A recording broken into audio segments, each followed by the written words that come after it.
I accidentally overheard my daughter's fiancé sneering to his father. At the ceremony, I'm going to humiliate this pathetic old fool in front of everyone. They laughed, convinced I was just a rich, blind idiot paying for it all. I smiled quietly in the shadows, and simply didn't show up to the wedding. The next day, their smug faces turned ghostly white. They dropped to their knees, begging for mercy when they realized I knew everything, and I had already struck back.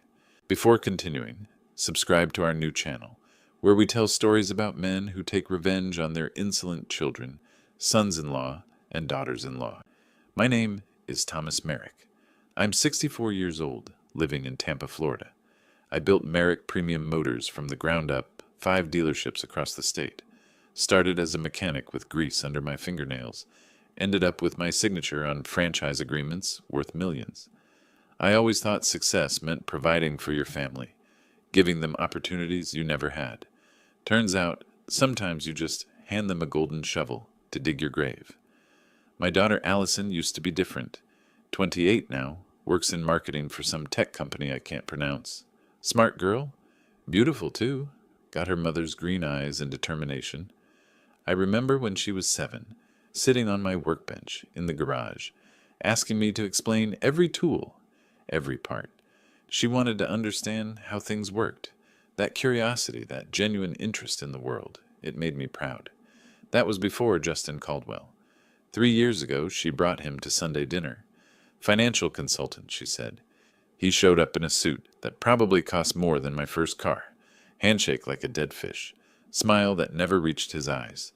From the first moment, something about him felt off. The way he looked around my house, the house I bought with my own money, every square foot paid for, like he was appraising it for auction. But Allison was glowing. She hung on his every word. When he spoke, which was constantly, she watched him like he was revealing the secrets of the universe. He talked about investment portfolios, market trends, cryptocurrency. I nodded politely, ate my pot roast, and wondered what happened to the daughter who used to help me restore vintage cars on weekends. The change was gradual. First, she stopped visiting as often. Then the phone calls became shorter, more transactional. When she did come by, Justin was always with her, always steering the conversation to money. My money, specifically. You know, Thomas, he'd say, never called me Mr. Merrick, never asked if he could use my first name. You really should consider diversifying your assets. Keeping everything in those dealerships is risky. I could set up a consultation with my firm. I'd smile and change the subject. I didn't need financial advice from a 31-year-old who probably couldn't change his own oil. The wedding announcement came 2 months ago. Allison called me at the dealership, voice bright with forced enthusiasm. Dad, we've set a date. April 12th at the Renaissance Vinoy Resort in St. Petersburg. It's going to be perfect. That's wonderful, sweetheart, I said, meaning it. Despite my reservations about Justin, I wanted her to be happy. Whatever you need, I'm here. Well, actually, we were hoping you could help with the costs. Justin's parents are contributing, but the venue alone is $43,000 and... I stopped her there.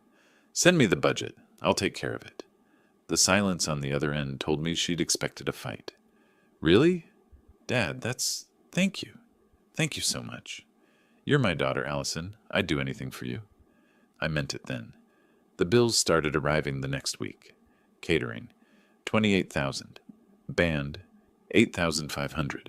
Flowers and decorations, $12,300. Photography, $9,000. The final total hit $85,000. I paid every invoice without comment, watching my bank account shrink while my unease grew. Allison never asked if I could afford it. Justin never thanked me. They just kept sending invoices like I was an ATM with a pulse. The evening of March 15th started normally. I'd spent the day at the Dale Mabry dealership dealing with a supplier issue and came home exhausted. My house sits right on Bayshore Boulevard, 2-story Mediterranean style. Water view that usually calms me down after a long day, but that night I needed something more hands-on. I headed to the garage out back, my sanctuary. In the center, covered partially by a tarp, sat my current project, a 1967 Chevrolet Impala in Madeira, maroon. Found her 2 years ago in a barn outside Ocala. Engine seized, interior destroyed, but the frame was solid. I'd been bringing her back to life one piece at a time. I was elbow deep in the carburetor, the radio playing old Motown, when I heard voices drifting through the open window. The garage shares a wall with the living room, and the March evening was warm enough that I'd left the windows open. I didn't pay attention at first. Allison and Justin had been staying at my place for the past week, while their apartment was being fumigated. Then Justin's voice cut through the music, sharp with an edge I'd never heard before. "No, Dad, listen to me. This is perfect. The old man is paying for everything and he doesn't even question it." I turned off the radio. The sudden silence made every word crystal clear. "He's so desperate for her approval," Justin continued, his tone dripping with contempt. "It's actually pathetic. He'll do anything she asks. We're going to clean up on this wedding." My hands tightened on the wrench I was holding. I moved closer to the window, staying in the shadows of the garage. "On the ceremony," Justin said, his voice animated now, excited, "I'm going to humiliate this pathetic old fool in front of everyone. Picture his face when I say in my toast that he's just a mechanic who got lucky, that he doesn't belong in the same room as your family."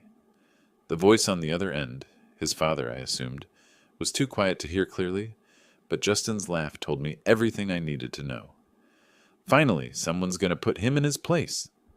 That was definitely his father, Richard, the volume rising. "These nouveau riche types need a lesson in humility. He thinks money makes him sophisticated. We'll show everyone what he really is." The blood pounded in my ears. I stood there in my garage, surrounded by tools I'd collected over 40 years, next to a car I was restoring with my own hands, listening to my daughter's fiancé plot to destroy me at a wedding I was paying $85,000 to host. Part of me wanted to storm into that living room right then, confront him, throw him out of my house. But something made me pause. Maybe it was the mechanic in me. When something's broken, you don't just start smashing parts. You diagnose the problem. You make a plan. I cleaned my hands slowly, deliberately, and walked back into the house through the side door. Justin was in my living room, sprawled on my leather couch, shoes still on, phone pressed to his ear. When he saw me, his whole demeanor shifted like someone flipped a switch. The sneer vanished, replaced by that bland, pleasant smile. "Hey, Thomas, just talking to my dad about the seating arrangements. We'll catch up later, Dad." He ended the call. "How's the car coming?" "Fine," I said. My voice sounded normal, even to my own ears. "I'm heading to bed. Long day." "Sure thing. Oh, by the way, we're thinking of upgrading the champagne for the reception. Nothing crazy, just something a bit nicer. Maybe another 3,000. I looked at him, really looked at him. At the practiced smile, the calculated casualness, the absolute certainty that I was too stupid, too grateful for my daughter's attention to ever see through him. "Send me the invoice," I said. His smile widened. "You're the best, Thomas. Allison is so lucky to have a dad like you." I went upstairs to my study and closed the door. I didn't sleep that night. I sat in my leather chair, the one I bought when I opened my third dealership, and thought about everything. I remembered Allison at 12, crying because she hadn't made the soccer team. I'd taken her out for ice cream, told her that setbacks just meant you tried harder next time. She'd practiced every day for a month and made the team the next year. I remembered her at 16, bringing home her first real boyfriend. I'd shaken his hand, made small talk, and after he left, she'd hugged me and said, "Thanks for not being weird, Dad. I was so nervous." I'd told her I trusted her judgment. I remembered her college graduation. She'd walked across that stage, gotten her diploma, and when they called her name, she'd pointed at me in the crowd. Later, at dinner, she'd raised her glass and said, "To my dad, who made all of this possible." Where did that girl go? When did gratitude turn into entitlement? When did love turn into transaction? The answer sat in my living room, probably already asleep in my guest room, on my sheets, under my roof. Justin Caldwell hadn't just changed my daughter. He'd revealed something that was maybe always there, waiting for the right person to unlock it. A willingness to see me not as her father, but as a resource to be exploited. The thought hurt more than anything Justin had said, but pain has a way of sharpening focus. By the time the sun started rising over Tampa Bay, I'd made my decision. I wasn't going to confront them. I wasn't going to argue or plead or try to change Allison's mind. I was going to give them exactly what they wanted, or what they thought they wanted. They wanted my money. They'd get it. They wanted me out of the way. I'd disappear from that wedding completely. But first, I was going to find out exactly who Justin Caldwell really was. I was going to find out what Richard Caldwell found so amusing about humiliating me. And then I was going to teach both of them what happens when you mistake kindness for weakness. The next morning, I found Allison in the kitchen making coffee. She looked beautiful in the early light, hair pulled back, wearing one of those expensive athleisure outfits that cost more than I used to make in a week. "Morning, Dad," she said, not looking up from her phone. "We need to talk." Something in my tone made her glance up. "Is everything okay?" "That depends. Tell me about Justin." She stiffened. "What do you mean?" "I mean, do you love him? Is he good to you?" "Of course I love him. Why are you asking this now?" "Because I'm your father, and I want to make sure you're making the right choice." Her expression hardened. That new look I'd seen too often lately. "This is about you not liking him, isn't it? You've never given him a real chance. You think nobody's good enough for me? That's not... You're jealous? You're jealous that I have someone in my life who actually understands modern finance, who's successful in his own right, who doesn't think the pinnacle of achievement is selling cars." Each word landed like a punch. I kept my face neutral. "If that's what you think." "Justin says you're stuck in the past, that you don't understand how the world works anymore. And you know what? He's right. You're old-fashioned and judgmental, and I'm tired of apologizing for my fiancé to you." I nodded slowly. "Understood. I just wanted to hear it from you." She looked slightly guilty, but it passed quickly. "The wedding's in less than a month, Dad. Can we just get through this without drama?" "No drama," I promised. "I'll stay out of your way." I meant it differently than she understood it. That afternoon I made 3 phone calls. The first was to a private investigator whose name I'd gotten from my attorney years ago. The second was to that same attorney, Roger Wilson, requesting a meeting about estate planning. The third was to my banker. If Justin and Richard Caldwell thought I was just a lucky mechanic, they were about to learn their first lesson. I didn't get lucky. I got smart. And I stayed smart. The game was on. 3 days later, I sat across from Martin Stevens in a coffee shop on Armenia Avenue. He looked exactly like you'd expect a private investigator to look. Mid-50s, forgettable face, eyes that noticed everything. I'd found him through a discreet recommendation from my business attorney. Not a friend, just a professional who came highly recommended. "I need information on the Caldwell family," I said, sliding an envelope across the table. Inside was $5,000 in cash. "Father and son, Richard and Justin Caldwell. Everything you can find. Financial records, employment history, legal issues, business dealings. I want to know who they really are." Martin didn't ask questions. That's why he got the cash up front. 2 weeks enough? I need something in 4 days. The rest can come as you find it." He pocketed the envelope. "You'll have it." That same afternoon, I met with Roger Wilson at his office downtown. Roger specialized in estate planning and property law, dry, technical work that most people found boring. I found it fascinating. The law, when properly understood, was the most elegant weapon ever created. "Thomas, good to see you," Roger said, gesturing to a chair. "Your assistant mentioned you wanted to discuss your estate?" "I want to restructure everything, move my assets into a living trust. Can that be done quickly?" Roger leaned back, fingers steepled. "It can. May I ask what's prompting this?" "Let's call it preventative maintenance." He smiled slightly. "The wedding, among other things?" We spent 2 hours going through my assets, the dealerships, the house, investment accounts, the rental properties I'd accumulated over the decades. Roger took notes, asked questions, never once suggested I was being paranoid. By the end, we had a plan. "This will take approximately 3 weeks to finalize," he said. "The trust documents need to be drafted, notarized, and properly recorded. But once it's done, you'll have complete control during your lifetime, with very specific conditions for transfer upon your death." "Perfect. And Roger, this stays between us. Attorney-client privilege, always." Meanwhile, Allison and Justin were in full wedding planning mode. The invoices kept coming like clockwork. Catering upgrade, $28,000. Live band instead of DJ, 8,500. Floral arrangements that could have fed a small country, 12,300. A photo booth, specialty cocktails, custom monogram napkins. Every email brought a new expense. I paid them all without comment. The funny thing was, my silence seemed to unsettle Allison more than any argument would have. She called me that Thursday evening, her voice uncertain. "Dad, did you get the invoice for the upgraded catering package?" "I did." "Already transferred the payment." Pause. "Just like that?" "It's your wedding, sweetheart. I want it to be perfect." Another pause, longer this time. "Are you feeling okay?" I almost laughed. She was suspicious of me being generous. When had that happened?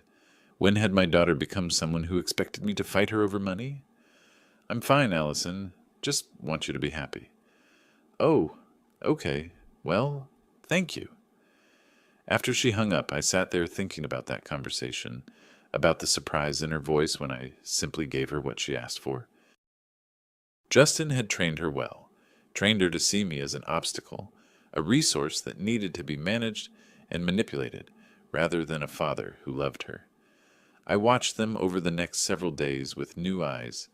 They came by the house to discuss wedding details, and I observed them like a mechanic examining a faulty engine. Every tell, every micro-expression, every casual cruelty. Justin sprawled on my furniture like he owned it. He helped himself to my whiskey without asking. He name-dropped constantly. People he knew, deals he'd made, his supposed financial acumen. All of it designed to remind me that he was the sophisticated one, the modern success, while I was just the old man who got lucky in a dying industry. "You know, Thomas," he said one evening, swirling my 20-year-old scotch in my crystal glass, "Allison and I have been talking about the future. After we're married, we're thinking of starting a financial consulting firm together. We could really use some startup capital, maybe 100,000 to get things off the ground." Allison shot him a look, quick, nervous. So that was the next play. The wedding was just the opening bid. "That's interesting," I said mildly. "What kind of consulting?" "Wealth management for high net worth individuals. People like you, actually.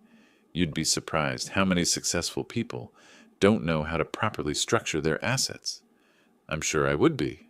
He missed the sarcasm completely. "Exactly. So you understand why this is such a great opportunity. We could even make you our first client. Pro bono, of course, since you're family." "How generous?" "We're thinking we could launch right after the honeymoon.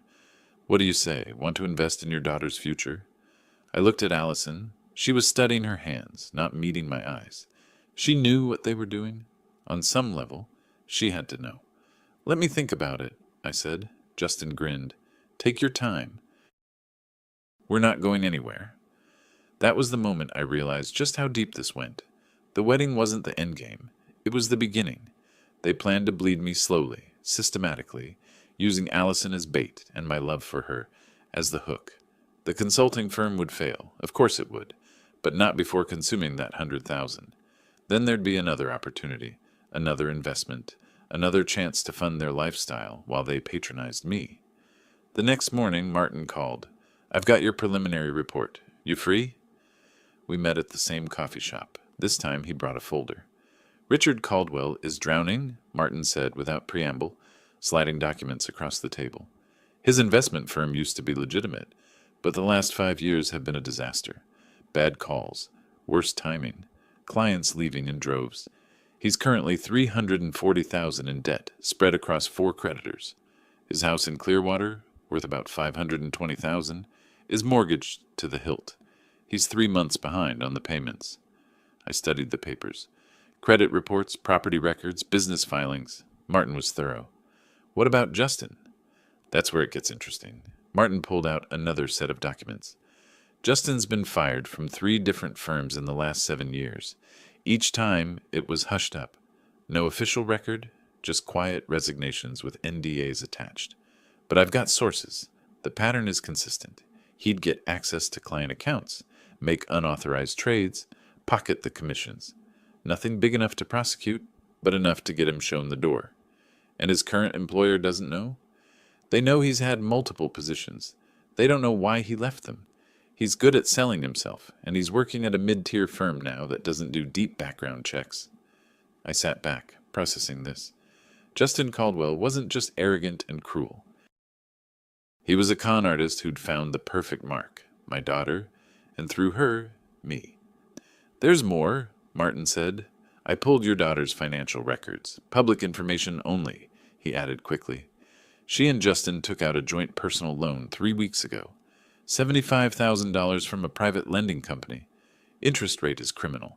They used her credit score since his is garbage. What's the loan for? Officially? Home improvements and relocation expenses. But they're still living in that apartment you're paying for, and they're not moving until after the wedding. So they'd already started spending money they didn't have. Probably assumed the wedding would solve their problems. I'd seen the gift registry. They'd requested cash gifts instead of traditional presents, citing their desire to invest in their future together. Now I knew what future they meant, using my guests' generosity to pay off their debts. The pieces were coming together beautifully. Keep digging, I told Martin. I want everything on Justin. Employment records, references, anything his current company should know but doesn't.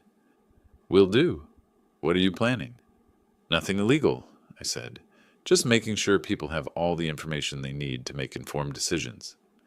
After Martin left, I made several phone calls. The first was to my banker, a woman named Patricia Rodriguez, who'd helped me structure financing for my 4th dealership expansion. We weren't friends, but we had a professional relationship built on mutual respect and a lot of mutual profit. Patricia, I need information about purchasing debt. How does that work in Florida? You looking to become a creditor? She asked, intrigued. Possibly. If I wanted to buy someone's outstanding debts from their current creditors, what would that involve? She walked me through it. In Florida, debt buying was legal and relatively straightforward. The original creditor sells the debt, usually at a significant discount because they've given up on collecting it, and the buyer becomes the new creditor, with all the same rights to collect. It happens thousands of times a day in the financial industry. Most creditors would rather get 60 or 70 cents on the dollar now than chase someone for years trying to get 100 cents, Patricia explained, especially if the debtor has a history of missing payments. And if I wanted to purchase specific debts, could that be arranged discreetly? Through intermediaries? Absolutely. Happens all the time. The debtor wouldn't necessarily know who the new creditor is until you're ready to reveal yourself. Hypothetically, if someone owed $340,000 across multiple creditors, what might I expect to pay? Depends on the debt's age and the debtor's payment history. For seriously delinquent debt, you could probably get it for $250,000 to $290,000, maybe less. We talked for another 20 minutes. Patricia agreed to make some discreet inquiries about Richard Caldwell's creditors. She didn't ask why I was interested. That's why I liked her. The following Monday, I met with Philip Thompson, a notary public, who specialized in complex estate documents. Roger had recommended him for the trust paperwork. These beneficiary conditions are very specific, Philip noted, reviewing Roger's drafts. You're essentially creating a contingent inheritance based on behavior during your lifetime. Is that legal in Florida? Completely. You can set almost any conditions you want, as long as they're not illegal or against public policy. Requiring respect and support from beneficiaries? Courts uphold that regularly. Good, because I want every detail documented. Every conversation, every incident. If I say someone violated the trust conditions, I want there to be no doubt. Philip nodded slowly. You're building a case. I'm protecting myself? While all this was happening, Allison called almost daily with wedding updates I didn't care about, and expenses I paid without question. She'd started to sound almost apologetic about the costs, which was new. Maybe some part of her recognized that she'd crossed lines that couldn't be uncrossed. Dad, the photographer wants an extra $2,000 for a second shooter. I told him it was too much, but Justin thinks... Pay it, I said. I want your wedding to be perfect, remember? Are you sure? It's getting so expensive. I'm sure, sweetheart. The silence on the other end was heavy with confusion. She wanted me to fight her. She expected resistance. My complete compliance threw her off balance, and that imbalance was exactly what I needed. Justin, meanwhile, had started dropping hints about the honeymoon. We're thinking Bora Bora, 2 weeks at the Four Seasons. Allison deserves the best, don't you think, Thomas? She does, I agreed. It's about $35,000 for the package we want. All inclusive, overwater bungalow, the whole experience. Send me the details. He actually looked surprised. Really? Just like that? Just like that. That evening, after they'd left, I stood in my garage with the Impala. I'd made real progress on her. The engine was rebuilt. The interior was halfway restored. Working with my hands had always helped me think clearly. I understood now what needed to happen. Richard and Justin Caldwell had made a fundamental miscalculation. They'd looked at me and seen an easy target, a sentimental old man desperate for his daughter's love, willing to be bled dry just to stay in her life. They'd seen weakness where there was patience, stupidity where there was strategy. I checked my phone. Patricia had sent a message. Found all 4 creditors. They're interested. Call me. I smiled in the dim light of the garage, oil on my hands, the smell of restored metal in the air. And that's when I understood exactly how to repay them. A week later, the debt purchase was complete. Patricia's intermediaries had negotiated with all 4 of Richard Caldwell's creditors. The final price, $290,000 for debts with a face value of $340,000, a discount for delinquent accounts that the original creditors had given up on collecting. Richard didn't know yet. The paperwork took time to process, and I'd specifically requested that notification be delayed until I was ready. In the meantime, the wedding preparations reached their crescendo. That weekend, I called Allison and Justin to my office at the main dealership. They arrived together, Justin in another expensive suit, Allison looking nervous. They'd never been to my office before. I'd always kept my work life separate from my personal disappointments. My office overlooked the showroom floor. Through the glass, they could see rows of luxury vehicles, salespeople working with customers, the machinery of a successful business humming along smoothly. I watched Justin's eyes calculate values, probably wondering how much he could extract from me over the years. "Sit down," I said. They sat. Justin sprawled back like he owned the chair. Allison perched on the edge of hers. "I need to tell you something about the wedding," I began. Allison's eyes widened. "Dad, if this is about the honeymoon costs, I won't be attending." Silence. Complete. Shocked silence. "What?" Allison's voice came out small, confused. "I have urgent business in Orlando that week. It can't be rescheduled. I won't be at the ceremony." "You're joking." Her face flushed red. "This is my wedding, your only daughter's wedding, and you're choosing business over me?" "The business meeting was scheduled months ago. Important clients. I can't cancel." Justin leaned forward, and I saw something flicker in his eyes. Not anger, calculation, suspicion. "Thomas, surely your staff can handle one meeting? This is Allison's big day." "My staff can't handle this particular meeting. I'll be there personally, or we lose the account." Allison stood up, her hands shaking. "This is unbelievable. After everything we've been through, after all the planning, you're just abandoning me."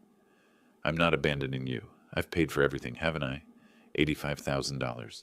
The wedding will be perfect. I just won't be there to see it." "That's not the same." Tears started running down her face.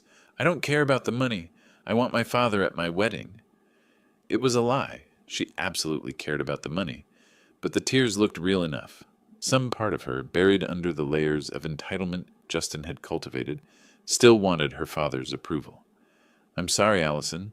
Sometimes life requires difficult choices." She stared at me like I was a stranger. Maybe I was.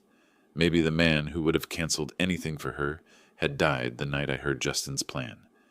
"You're being selfish," she said. "You're punishing me because you don't like Justin. This is your way of showing disapproval. If that's what you think." Justin stood, putting his arm around Allison. "Come on, honey. We don't need him there. Your day will be beautiful regardless." They left. Through my office window, I watched them walk to their car. Allison was crying. Justin was on his phone before they'd even reached the parking lot. I made my own call. "Martin, I need you to monitor Justin's communications. Legally, of course. Just track who he calls. When. Duration. Can you do that?" "Already on it. His phone records are public with the right subpoena, and I've got a contact at his carrier." 3 days later, Martin sent me a transcript. Justin had called his father within minutes of leaving my office. "The old man's not coming to the wedding," Justin had said. "Claims he has business in Orlando." "Do you believe him?" Richard's voice skeptical. "I don't know. He's been acting strange, paying everything without argument, but there's something off about it, like he's too cooperative." "You're paranoid." "Maybe, but I can't shake the feeling he suspects something. The way he looked at me when he said he wouldn't be there, it was cold, really cold." "So what if he suspects? What can he do? You're marrying his daughter. He either plays nice or loses her forever." "I guess you're right. Still, maybe we should be careful at the wedding. Keep the toast subtle." "Subtle? We've been planning this for months. Don't lose your nerve now." I listened to the recording 3 times. They knew something was off. Good. Let them worry. Let them second guess. Paranoia was its own punishment. 2 days after that, I finalized the last pieces with Roger. "The trust documents are complete," he said, spreading them across his desk. "Everything you own is now held in the Thomas Merrick Living Trust. You're the trustee with full control during your lifetime. Upon your death, assets pass to named beneficiaries, currently Allison, but only if specific conditions are met. And those conditions? Demonstrating respect and support for you during your lifetime. The trust includes a provision that you can remove any beneficiary who fails to meet these standards.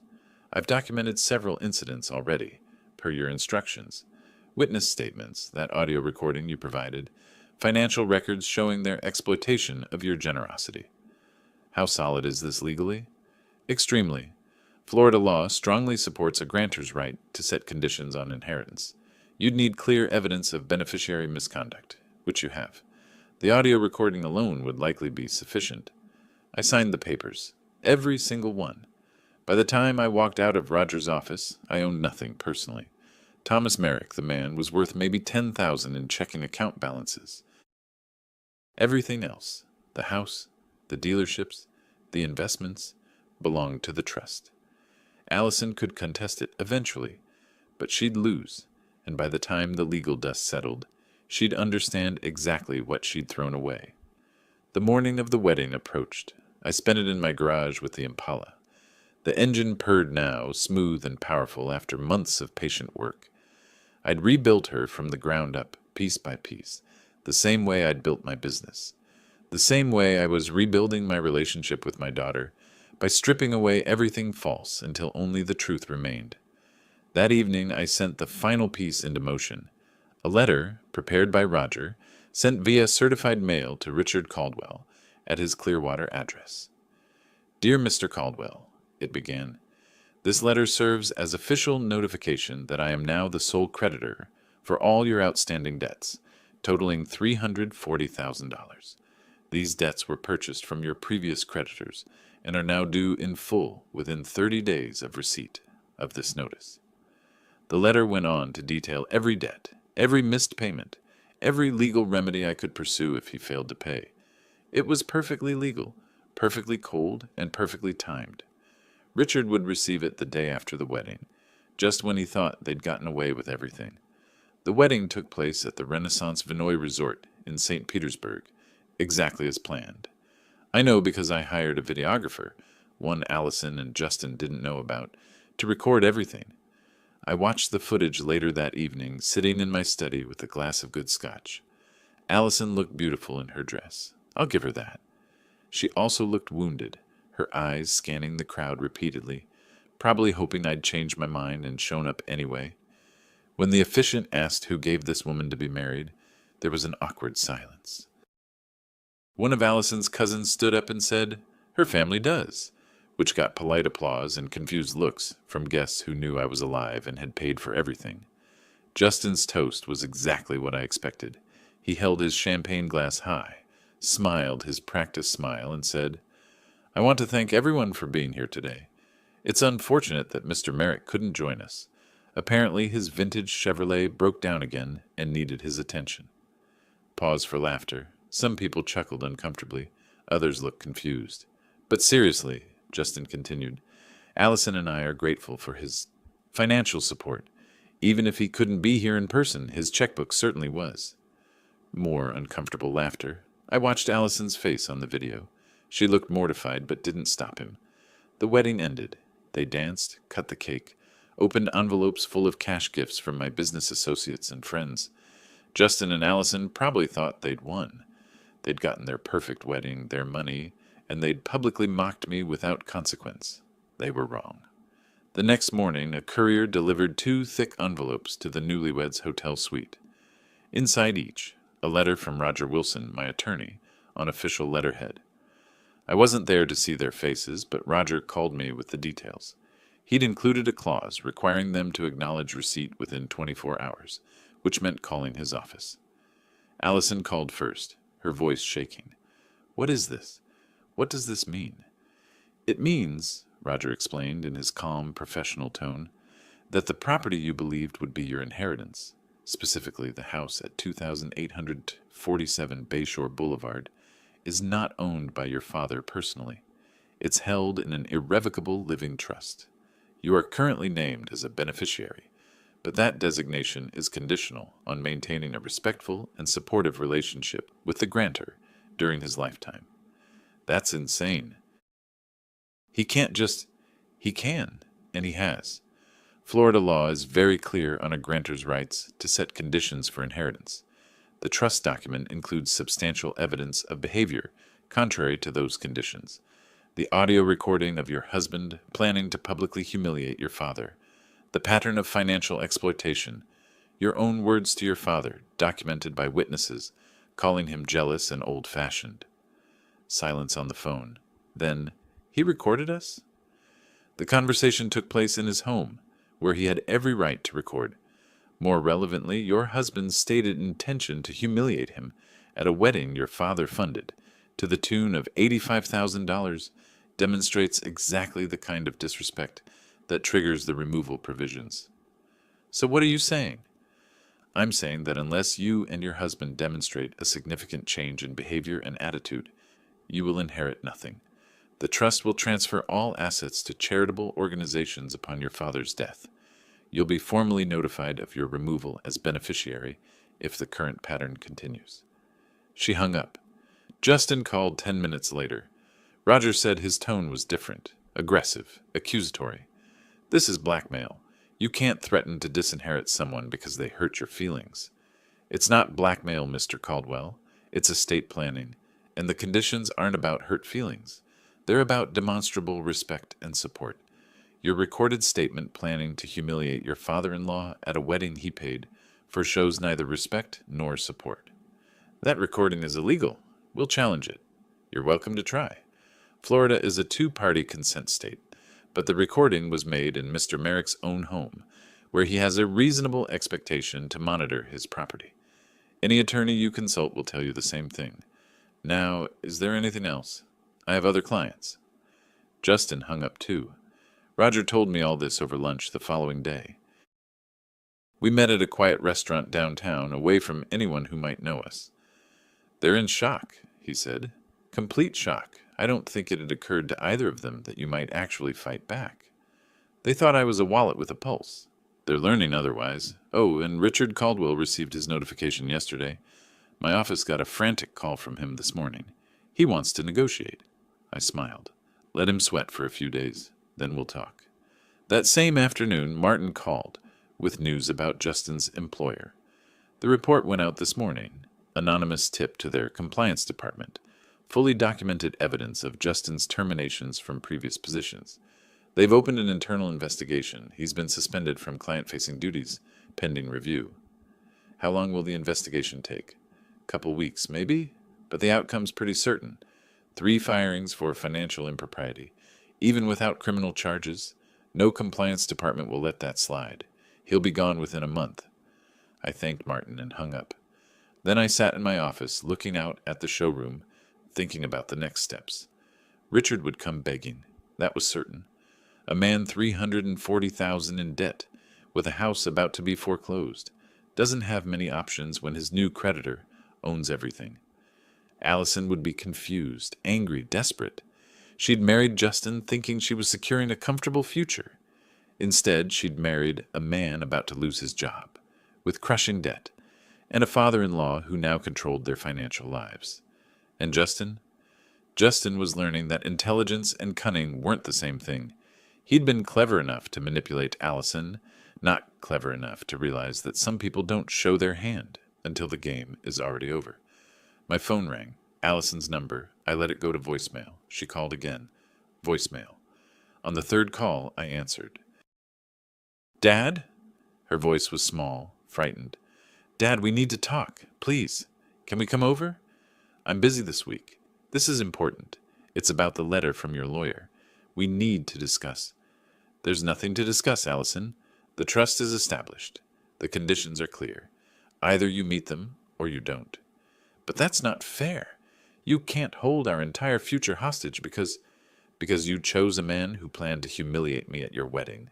Because you took a $75,000 loan you planned to pay off with gifts from my friends. Because you've treated me like an ATM for 3 years. Silence. How did you know about the loan? She whispered. I know everything, Allison, every single thing. And now you're going to learn what it costs to mistake patience for weakness. I hung up. The game had moved from preparation to execution, and I was just getting started. The next morning, Justin's phone rang at precisely 9 o'clock.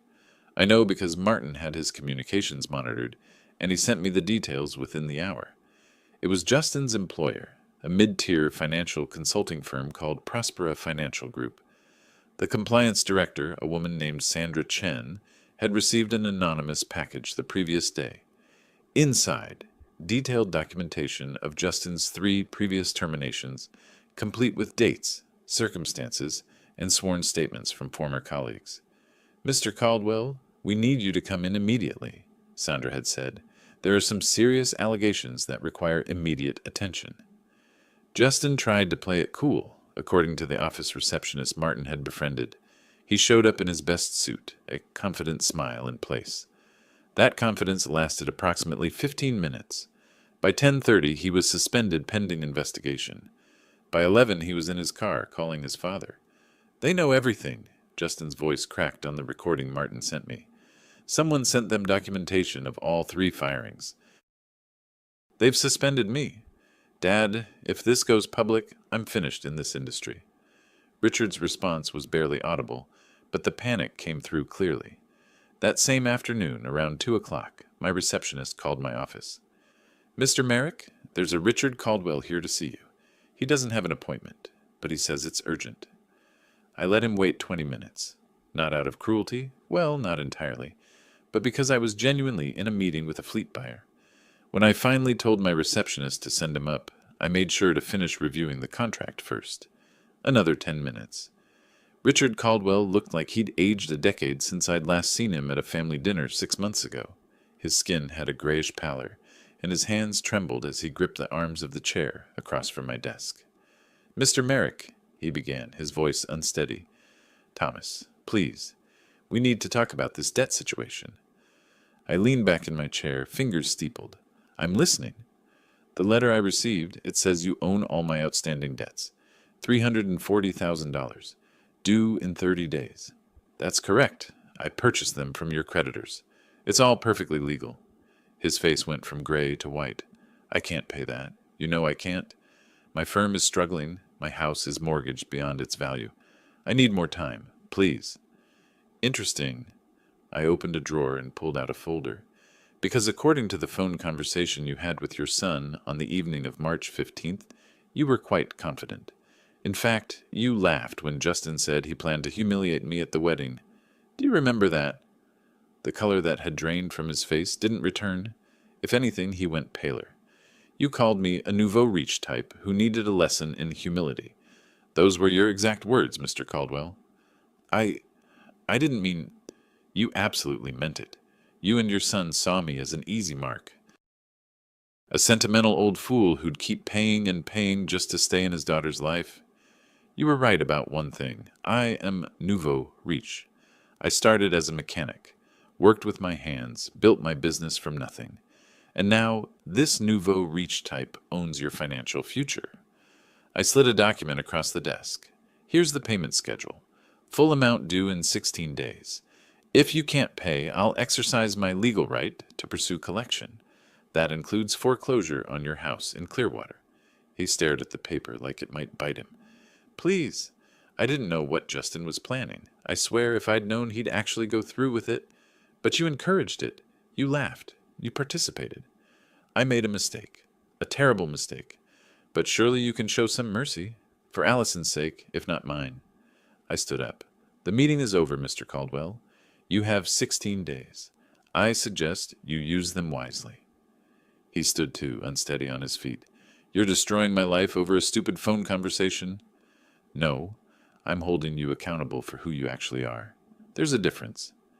He left, shoulders slumped, looking every bit like a man who'd just realized the water he was treading had sharks in it. I sat back down and returned to work. I had 3 more meetings that afternoon, and I refused to let the Caldwells disrupt my schedule any more than necessary. That evening, around 6 o'clock, my doorbell rang. I was in the garage. Where else? Working on the Impala's interior. The front seats were finally restored, deep maroon leather that matched the exterior paint. Through the side window, I could see 2 figures on my front porch, Allison and Justin. I wiped my hands on a rag and walked to the front door. I didn't open it all the way, just stood in the doorway, blocking entry. Allison's eyes were red from crying. Justin looked like he hadn't slept. Dad! Allison started, her voice pleading. Please, we need to talk to you. Can we come in? No? Dad, you can say whatever you need to say from right there. Justin stepped forward. I noticed his hands were clenched, his jaw tight, anger simmering under a thin veneer of control. Thomas, this has gone far enough. Whatever point you're trying to make, you've made it. Now we need to discuss how to resolve this situation like adults. I am resolving it. You're the ones with the problem. Allison's tears started flowing harder. I don't understand. Why are you doing this? Why are you punishing me? The question hung in the air. Part of me, a small, weakening part, wanted to comfort her, to pull my daughter into my arms and tell her everything would be okay. But the larger part, the part that had spent weeks planning this moment, knew that comfort now would undo everything. Come back tomorrow afternoon, I said.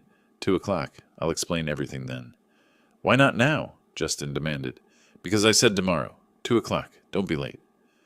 I closed the door. They arrived at exactly 2 o'clock the next day. I'd spent the morning preparing, making sure every piece was in place. This time, I invited them in, led them to the living room, the same room where I'd overheard Justin's phone call all those weeks ago. The irony wasn't lost on me, and I'm certain it wasn't lost on Justin either. He kept glancing at the window, probably calculating whether I'd recorded other conversations. He had no idea. They sat on the couch. I remained standing.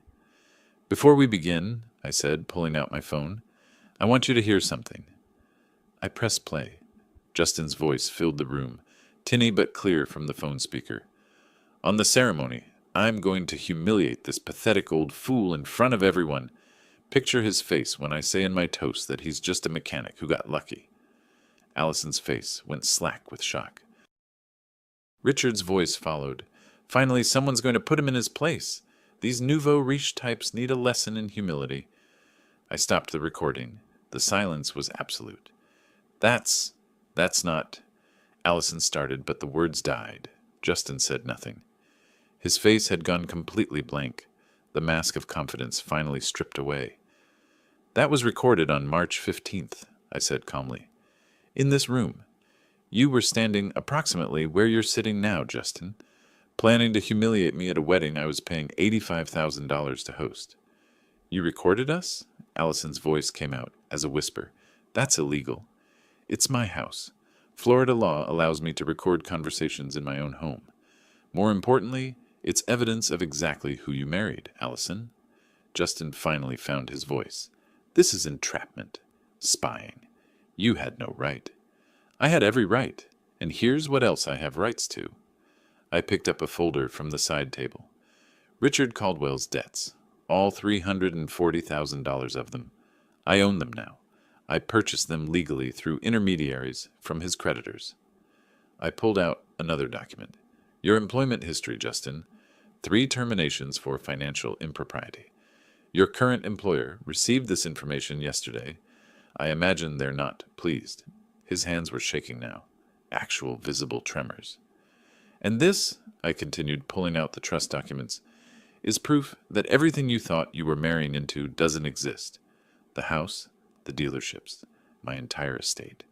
It's all in an irrevocable trust with very specific conditions for inheritance. Conditions that include demonstrating respect and support, which, as you can imagine, you've spectacularly failed to meet. Allison stood up abruptly. This is insane. You can't destroy our lives because your feelings were hurt. Feelings? I looked at her, really looked at her. Allison, your husband took a $75,000 loan in your name, planning to pay it off with cash gifts from my friends at the wedding. He's been fired 3 times for stealing from clients. His father is bankrupt and encouraged him to publicly humiliate me. And you're telling me this is about hurt feelings? She opened her mouth, closed it. No words came. Justin stood too, his face flushed red now instead of pale. You think you're so smart. You think you've won. But you're making a huge mistake, old man. I'll sue you. I'll take everything you have. You'll what? My voice cut through his bluster like ice. Sue me with what money? What lawyer? Your father's broke. You're about to be unemployed, and you're $75,000 in debt. By all means, try. He took a step toward me. For a moment I thought he might actually try something physical. But he stopped, breathing hard, realizing how far he'd already fallen. Here's what's going to happen, I said. Richard has 16 days to pay his debts, or I start foreclosure proceedings. Justin, your employer will complete their investigation and terminate you within the week. They have no choice given your history. Allison, you're married to a man with no job, crushing debt, and a father who's losing everything. The inheritance you thought was waiting for you? Gone. The comfortable life you planned? Gone. Allison sank back onto the couch, her face in her hands. But here's the thing, I continued, my voice softer now. I'm not doing this to destroy you, Allison. I'm doing this so you understand what you've become. You chose money over family, status over integrity. You let this man, I gestured at Justin, turn you into someone who sees her own father as a resource to exploit, rather than a person to love. I never, she tried to say, but I held up my hand. You did. You absolutely did. And until you face that, really face it, nothing changes. Justin's phone buzzed. He looked at it, and whatever he saw there made his face go even more rigid. I need to go, he said abruptly. We need to go. Run along, I said, but be here tomorrow. Same time. We're not finished. After they left, I stood at the window watching their car pull away. Justin was gesticulating wildly, probably raging about what I'd done. Allison sat motionless in the passenger seat. My phone rang. Martin, the employer just sent termination paperwork, he said. Justin's officially done, and I've got something else you'll want to know. Richard Caldwell just listed his house for sale. Emergency listing price well below market value. He's desperate. Keep me informed. I hung up and returned to the garage. The Impala was almost complete now. Just a few more details, some fine-tuning. Everything was falling into place, exactly as planned. But watching Allison's face in that living room, seeing the realization dawn that her choices had consequences, that hurt more than I'd expected. Good, I thought. It should hurt. That's how you know it's real. Tomorrow would bring the final pieces together. Tomorrow, they'd understand that I wasn't just punishing them. I was teaching them. 5 days passed. 5 days of silence from the Caldwells. I spent them productively, finalizing the terms with Roger, coordinating with my financial director about Richard's company, preparing the documents they'd need to sign. On the 5th day, all 3 of them appeared at my door together. Justin, Allison, and Richard. They looked like survivors of a shipwreck, clinging to the last piece of driftwood. This time I let them in, led them to my dining room, where I'd laid out documents on the polished mahogany table. Richard spoke first, his voice barely above a whisper. Mr. Merrick, Thomas, we're here to ask for mercy. I sat down at the head of the table. They remained standing until I gestured for them to sit. I'm listening. Richard's hand shook as he pulled papers from a briefcase. My company, Caldwell Investment Services. It's worth nothing on paper, but the client list, the infrastructure, I want to give it to you. All of it. in exchange for restructuring the debt. I glanced at the documents. He was right. The company was essentially worthless. But the gesture was what mattered. Justin cleared his throat. I'll issue a public apology. Write letters to everyone who attended the wedding. Explain what I did, what I planned. Take full responsibility. And you, Allison? I looked at my daughter. She'd been crying. Her eyes were red and swollen. I was wrong, Dad. About everything. About Justin, about you, about what matters.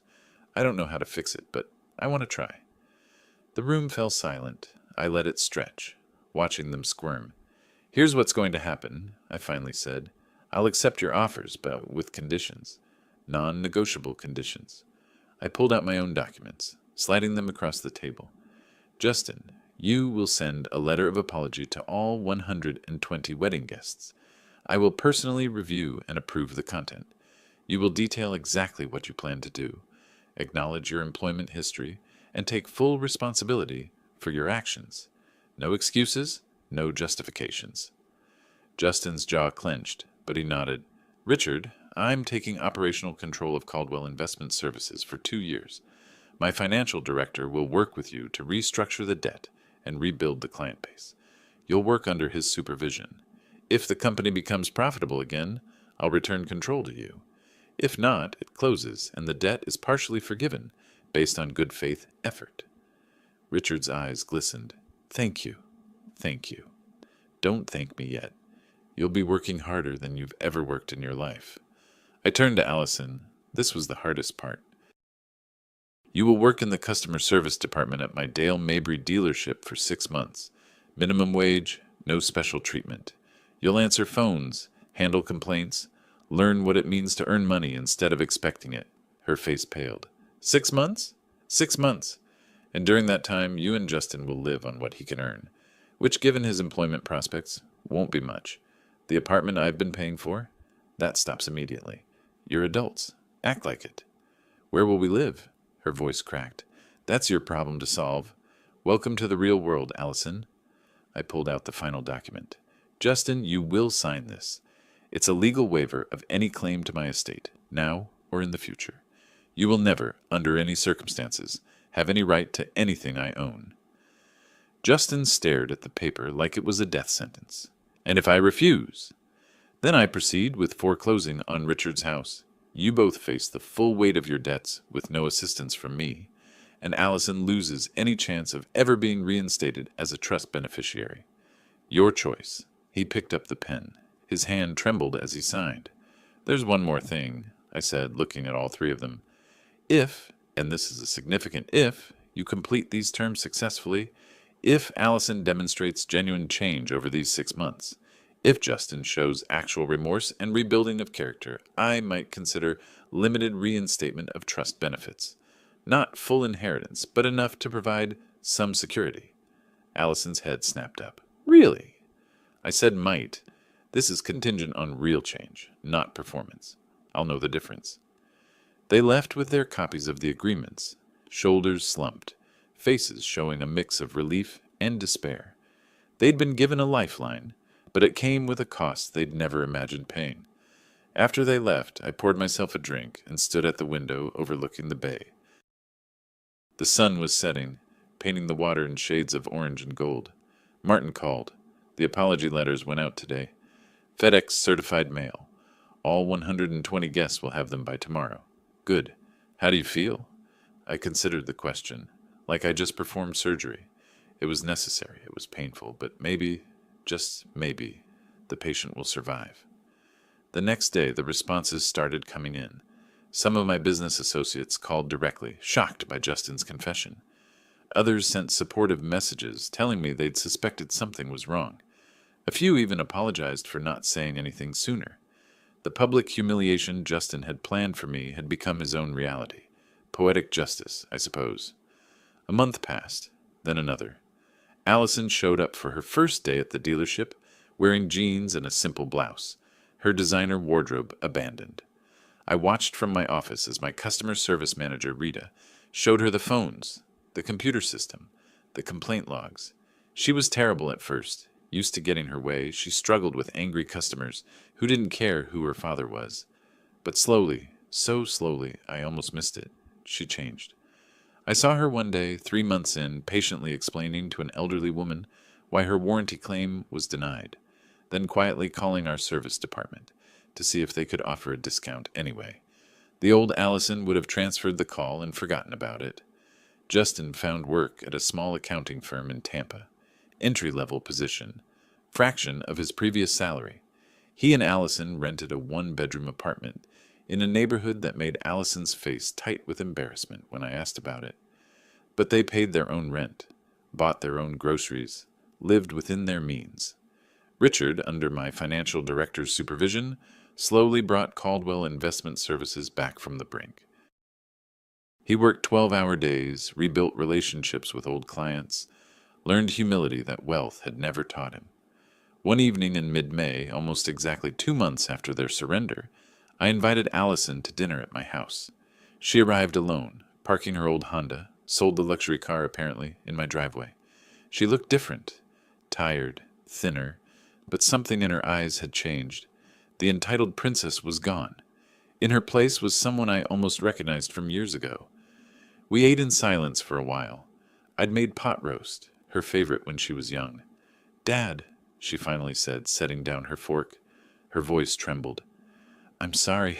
I'm so sorry. I didn't see it. What Justin was doing, what I was becoming. I was blind." Tears rolled down her cheeks. Real ones this time, not the manipulative crying I'd seen before. I thought I knew what success looked like. Expensive things, the right connections, never having to struggle. But these past months, working for minimum wage, watching you treat me exactly like every other employee, she wiped her eyes. I finally understand. You were never the problem. I was. I reached across the table and took her hand. I forgive you, Allison, but you need to remember this. Really remember it. Not just until things get comfortable again, but for the rest of your life. I will, I promise I will. The apartment I was paying for, you're not getting that back. You and Justin will continue to support yourselves. I know. But, I continued, I'm willing to offer Justin something. A reference letter for a position in Jacksonville. It's a legitimate opportunity. Better than what he has now. But it requires relocation. If he accepts, you'll have to decide if you go with him or stay here. She nodded slowly. We've talked about starting over somewhere new, away from all of this. It might be good for both of you. 3 weeks later, they moved to Jacksonville. I helped them load the U-Haul, not financially, but physically. Justin looked at me warily as we carried boxes, probably waiting for another trap. There wasn't one. Take care of her, I told him as they prepared to leave, and don't ever think about using her again. I'll be watching. He met my eyes, and for the first time, I saw something other than calculation there. Fear, maybe. Respect, possibly. I understand, sir. The day they left, I returned to my garage. The Impala was complete. Every piece restored, every detail perfect. The maroon paint gleamed under the overhead lights. The chrome sparkled. The engine purred like it did when it first rolled off the assembly line in 1967. I ran my hand along the hood, feeling the smooth metal under my palm. This car had witnessed the beginning of my plan that March evening. Now it witnessed the end. Building her had taught me patience. Restoring what was broken required time, precision, and unwavering commitment to the vision of what she could be. Same with family, I suppose. Richard continued working at his company under my oversight. The debt was being repaid in installments, slowly but steadily. He'd never be wealthy again, but he'd learn something more valuable, the difference between success and character. I sat in the driver's seat of the Impala, hands on the steering wheel, and allowed myself a small smile. The Caldwells had thought I was a soft target, a sentimental old man they could exploit indefinitely. They'd learned otherwise. I'd spent my life building things, businesses, relationships, this car. And when someone tried to destroy what I'd built, I didn't respond with rage or violence. I responded with precision, patience, strategy. They'd wanted to humiliate me at a wedding I paid for. Instead, they'd humiliated themselves in front of everyone who mattered. They'd planned to exploit my wealth for years. Instead, they'd lost access to everything they'd counted on. They'd seen me as weak, Instead, they discovered what real strength looked like. Justice isn't always fast. Sometimes it takes planning, sacrifice, and the willingness to make hard choices. But when it arrives, when those who've wronged you finally understand the consequences of their actions, that's worth every moment of patience. I turned the key. The Impala's engine roared to life, powerful and smooth, exactly as it should be. Some things are worth the effort to restore. Some people too. And some lessons can only be learned the hard way. I smiled as I pulled out of the garage into the Florida evening, the setting sun painting everything gold. Justice isn't always swift, but it's always precise. If you like this story, subscribe to our new channel and listen to a few stories there. You can find the link to it in the collaboration or description of this video or in the comments. Subscribe so you don't lose us, because this channel may soon cease to exist.